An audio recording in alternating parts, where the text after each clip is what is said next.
Kaip čia Kang-Ho atrodo bilietai, jie primena senus kopeles.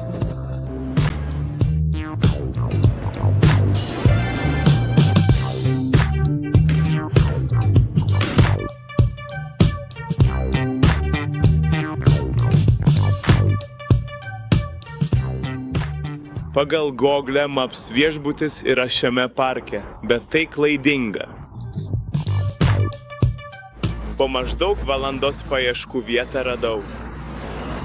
Ką tik atvykau į viešbutį.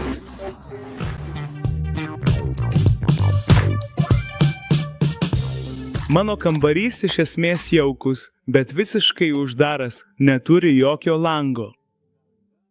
Tas faktas, kad nėra lango, šiek tiek liūdina. Dar vienas dalykas, kurį galite pastebėti, vonios kambarys neturi durų. Nežinau, ar jos sulūžo, ar taip ir turi būti, bet durų nėra. Tad jei esi vienas, problemų nėra. Naktis čia kainavo 100 juanių, tai maždaug $15.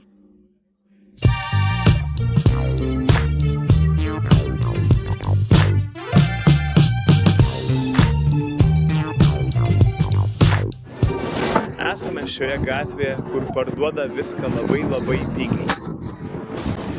Matome visą raudoną apatinį trikotažą, kuris tradiciškai dėvimas metų pradžiai. Kelnės 60 juanių, marškiniai 35. Atrodo, kad gatvės čia specializuotos. Dabar esame batų gatvėje, pora kainuoja 20 juanių. Čia tikroji pigi Kinija. Tokios kainos Pekine visiškai neįmanomos. Net jei prekės nėra originalios, tokių kainų vis tiek nerasi.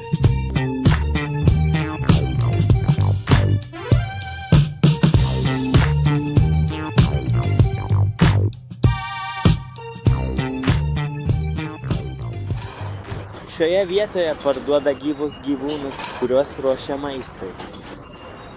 Čia turime gyvačių, tai baisu. Čia yra vežlių ir žuvų. Tai baisus dalykas, tikrai. Kaip šiurpu. Aš išeinu dabar.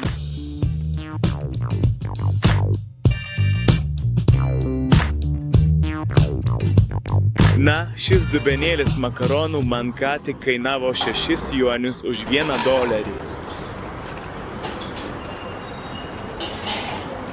Labai skanu. Na, pavalgykime ramiai ir tada šiek tiek toliau pasivaikščiokime. Toliau.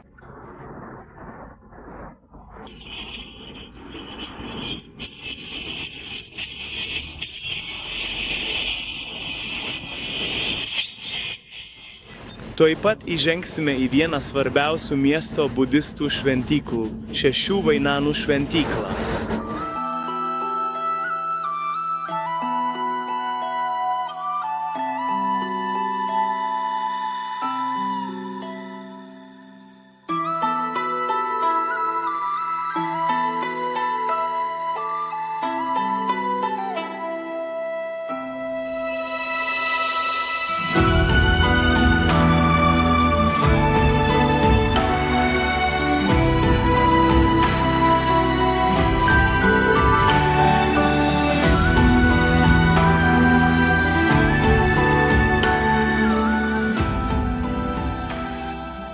Budizme skaičius 3 yra labai svarbus.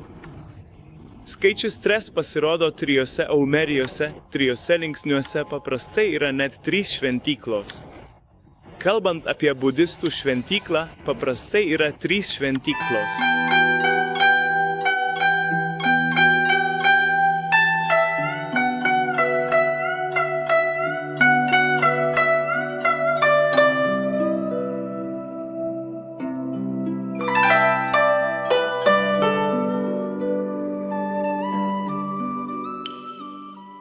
Labai gera patirti kažką tokio, kas skiriasi nuo to, kas yra taip toli. Iš tiesų labai įdomu atrasti kitas kultūras, kurios mus supa šiame pasaulyje.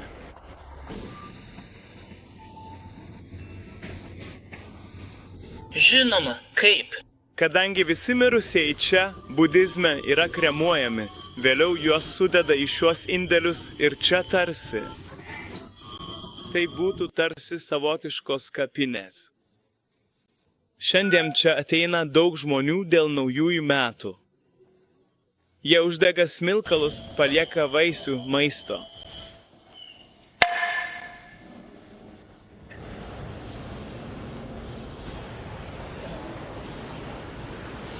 Na, žmogus prašo pinigų už meditaciją.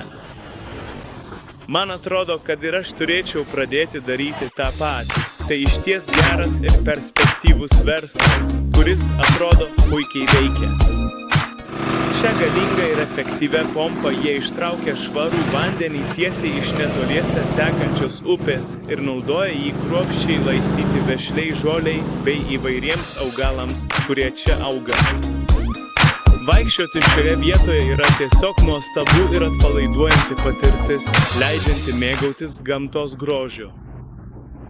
Šis gamtos ir moderniojo Kinijos miesto derinys, ši nuostabi upė, tai labai modernus miestas, ką galima matyti iš šių pastatų. Čia labai daug žalumos, daug gamtos, daugybė gėlių. Dar nėra pavasaris, dabar pats žiemos vidurys, o visas miestas atrodo žalias ir žydintis. O štai už nugaros matome aukščiausią miesto pastatą – Kanshou bokštą. Tai labai modernus pastatas, kuriame yra televizijos antena. Bokštas yra 600 metrų aukščio, bet iš tikrųjų jie šiek tiek apgaudinėja, nes į bendrą aukštį įskaičiuoja ir anteną. Aš kilsiu iki 34 aukšto, kuris yra 388 metrų aukštyje. Ką tik nusipirkau bilietą, jis kainuoja 150, tai pigiausia vieta, iš kurios galima pakilti. Nemanau, kad verta kilti dar aukščiau. Išbandysiu pigiausią variantą, o man su studento nuolaida kainavo 75.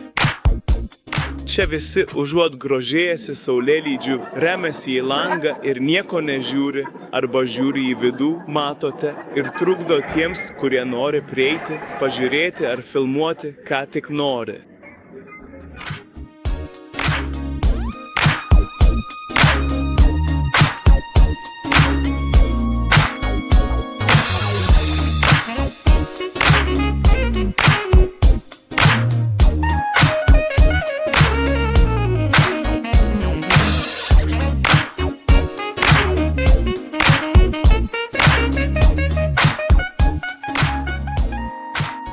Esu šiame vietoje pagerbdamas savo dėdę Valentiną.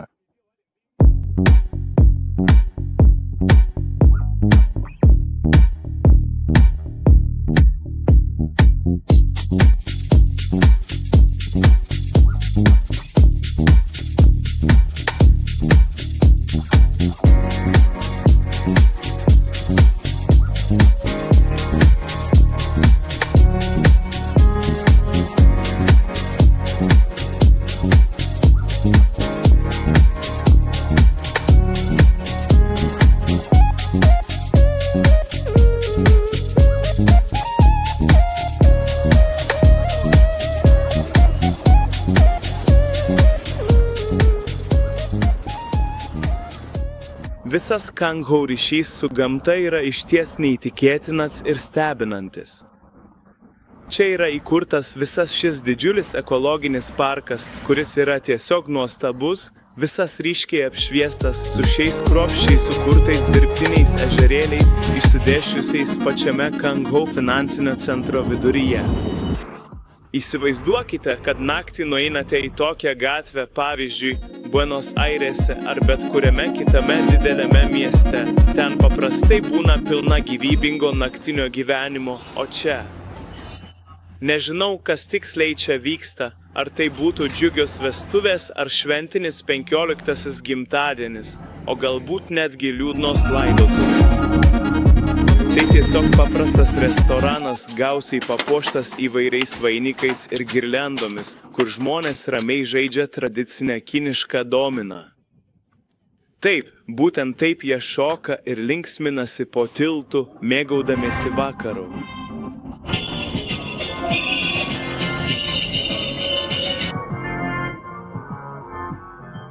Ir taip šokama geriausiai.